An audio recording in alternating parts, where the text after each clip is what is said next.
কখনো কি গভীর রাতের নীরবতায় আপনি আল্লাহর দরবারে বলেছিলেন, ইয়া আল্লাহ, আমি জানি না আমার গুনাহ কত বড়, কিন্তু আপনি তো ক্ষমাশীল। ইয়া আল্লাহ, আমি জানি আমার গুনাহ অনেক বড়, কিন্তু আপনি তো ক্ষমাশীল।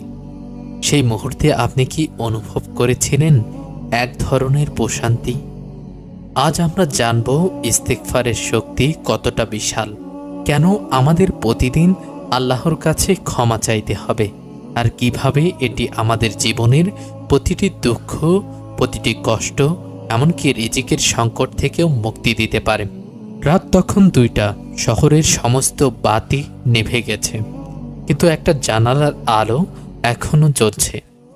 সেখানে বসে আছে এক যুবক, নাম তার রায়হান। চোখে মুখে ঘুম নেই, হাতে সিগারেট, টেবিলে মদের বোতল, আর বুক ভরা গুনাহের ভার। সে নিজেকে জিজ্ঞেস করছে, আল্লাহ, আপনি আমাকে ক্ষমা করবেন? রায়হান একটা সময় মসজিদের মুসল্লি ছিল, বাবার হাত ধরে নামাজে যেত, রোজা রাখত, কোরআন পড়ত। কিন্তু সময় বদলালো। বন্ধু বান্ধব, ইন্টারনেট, দুনিয়ার মোহ সবকিছু তাকে টেনে নিল গুনাহের গহ্বরে। সে মদ খেতে শুরু করলো, হারাম সম্পর্কে জড়িয়ে পড়ল, নামাজ ছেড়ে দিল, মা বাবাকে কষ্ট দিল, এমনকি রাতের আধারে হারাম কাজেও লিপ্ত হলো। সে জানতো আল্লাহ সব দেখেন, তবু তার মনে হতো, আমি এত পাপ করেছি, আল্লাহ আমাকে আর মাফ করবেন না। তার মা প্রতিদিন তাহাজ্জুদ পড়ে দোয়া করতেন, হে আল্লাহ, আমার ছেলেকে ফেরত দিন, ও যেন আপনার পথে ফিরে আসে।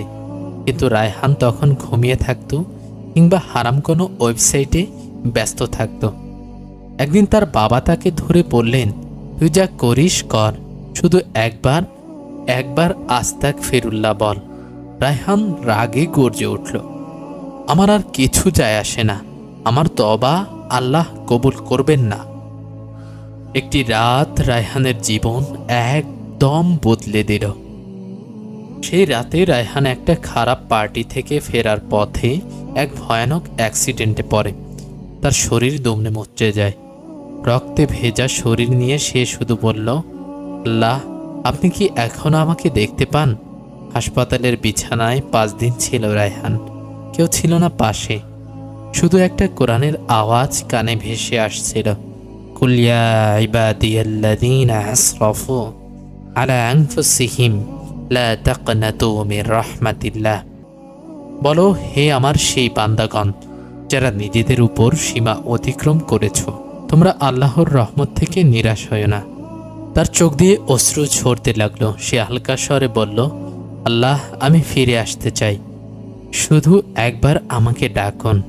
রায়হান ধীরে ধীরে সুস্থ হলো। প্রথম কাজ যেটা করলো, সে একা একা মসজিদে গেল, সিজদায় পড়ে বলল, ইয়া আল্লাহ, আমি ফিরে এসেছি। আপনি না বলেন আপনি সব কিছু মাফ করেন, তাহলে আমাকে মাফ করে দিন। আমি আর ফিরে যাব না গুনাহের পথে। সেদিনের পর থেকে রায়হান 5 ওয়াক্ত নামাজ শুরু করলো, হারাম সম্পর্ক ছেড়ে দিল, মাদক ছেড়ে দিল, মায়ের পা ধরে কান্না করল, সমাজে দাওয়াতের কাজ শুরু করলো। রায়হান এখন মানুষকে তওবা করতে বলে। সে বলে, তুমি যতই গুনাহ করো, আল্লাহর দরজা কখনো বন্ধ হয় না, শুধু তোমাকে বলতে হবে আস্তাগফিরুল্লাহ। আমরা প্রতিটা মানুষ গুনাহের অতল সাগরে ডুবে আছি। বন্ধুরা, আপনি আমি সবাই গুনাহগার, তাই কমেন্টে লিখুন আস্তাগফিরুল্লাহ। ভিডিওর এই পর্যায়ে আমরা জানব ইস্তিগফার কি। ইস্তিগফার অর্থ ক্ষমা চাওয়া। আস্তাগফিরুল্লাহ মানে আমি আল্লাহর কাছে ক্ষমা চাই। আস্তাগফিরুল্লাহ, ইন্নাল্লাহা কানা গফুরুর রাহিমা। সূরা নিসা আয়াত 106। তুমি আল্লাহর কাছে ক্ষমা প্রার্থনা করো, নিশ্চয়ই আল্লাহ পরম ক্ষমাশীল, পরম দয়ালু। ইস্তিগফার শুধু মুখের কথা নয়, এটা হৃদয়ের অনুশোচনা, চোখের পানি আর আমলের পরিশুদ্ধি। কেন প্রতিদিন ইস্তিগফার করা দরকার? আমরা কেউই ফেরেশতা নই, প্রতিদিন জেনে বা না জেনে গুনাহ করছি। রাসূল সাল্লাল্লাহু আলাইহি ওয়াসাল্লাম নিজেই 70 থেকে 100 বার ইস্তিগফার করতেন। যার গুনাহই ছিল না, তিনিও ক্ষমা চাইতেন, তাহলে আমরা কেন নয়? ইস্তিগফার গুনাহ মাফ করে, দিলের ভার কমায়, রিজিক বৃদ্ধি করে, কষ্ট থেকে মুক্তি দেয়, আল্লাহর রহমত ডেকে আনে। কোরআন ও হাদিসের আলোকে ইস্তেগফারের ফজিলত। আল্লাহ তাআলা পবিত্র কোরআনে সূরা নূহের 10 থেকে 12 নম্বর আয়াতে বলেন, ফাকুলতু ইস্তাগফিরু রাব্বাকুম ইন্নাহু কানা গফুরুর রহিমা ইরসিলিস সামাআ আলাইকুম মিদরারা ওয়া ইউমদিদকুম বিআমওয়ালিন ওয়া বানিন। তোমরা তোমাদের প্রভুর কাছে ক্ষমা চাও, নিশ্চয় তিনি অতিমাত্রায় ক্ষমাশীল। তিনি তোমাদের উপর আকাশ থেকে বৃষ্টি বর্ষণ করবেন, সম্পদ ও সন্তান দ্বারা তোমাদের সাহায্য করবেন। এখান থেকে বুঝি ইস্তেগফার করলে শুধু গুনাহ হয় নয়, রিজিক, সন্তান, বৃষ্টি সব বরকত নেমে আসে। একজন লোক, নাম ছিল আবু হানিফা। সে ছিল খুব গরিব। তার রাতে ঘুম হতো না আর দিনে খেতেও পেত না। একদিন এক বুড়ো তাকে বললেন, তুমি প্রতিদিন 100 বার আস্তাগফিরুল্লাহ বলো। সে তাই করল। কয়েক মাসের মধ্যে তার জীবনে বরকতের বন্যা বয়ে গেল। একটা ভালো চাকরি, সুস্থ সন্তান আর সংসারের শান্তি। সে বলল, আমি টাকা খুঁজছিলাম, কিন্তু ইস্তেগফার আমাকে আকাশ থেকে রহমত এনে দিল। আপনার যদি মনে হয় আপনি খুব দুশ্চিন্তায় আছেন, ঘুম আসে না, মুখ ভার লাগে, মনে হয় আপনি একা, তাহলে 5 মিনিট, শুধু 5 মিনিট চুপ করে বসে বলুন, আস্তাগফিরুল্লাহ, আল্লাহ আমাকে মাফ করে দিন। এতটাই শক্তিশালী যে আপনার ভেতরের অন্ধকার যেন আলোর মুখ দেখবে। প্রতিদিন একটি অভ্যাস।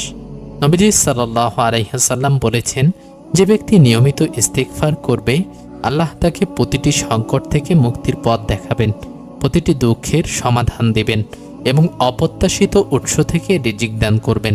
আবু দাউদ। সকালে ঘুম ভাঙার পর 10 বার, নামাজের পর 3 বার, রাতে ঘুমানোর আগে 10 বার, এইভাবে প্রতিদিন কমপক্ষে 100 বার আস্তাগফিরুল্লাহ বলার অভ্যাস গড়ে তুলুন। আল্লাহ বলেন, তোমরা আমার কাছে তওবা করো, আমি তোমাদের ক্ষমা করে দেব। আল্লাহ আমাদেরকে ভালোবাসেন। তিনি চান আমরা তার কাছে ফিরে আসি, ভুল স্বীকার করি। আমাদের কান্না শুনেই তিনি খুশি হন। ভাই ও বোনেরা, আপনি হয়তো অনেক পাপ করেছেন, আপনি হয়তো নিজেকে বদলাতে ভয় পান, কিন্তু জানেন আল্লাহ কখনো আপনাকে হতাশ করেন না। শুধু একবার বলুন আস্তাগফিরুল্লাহ, আর দেখুন কিভাবে আপনার জীবন বদলে যায়। এই ভিডিওটি যদি আপনার হৃদয়ে একটু হলেও দাগ কাটে, তাহলে একটি কাজ করুন, কমেন্টে লিখুন আস্তাগফিরুল্লাহ আর শেয়ার করুন, যেন অন্যরাও জানে ইস্তেগফারের শক্তি।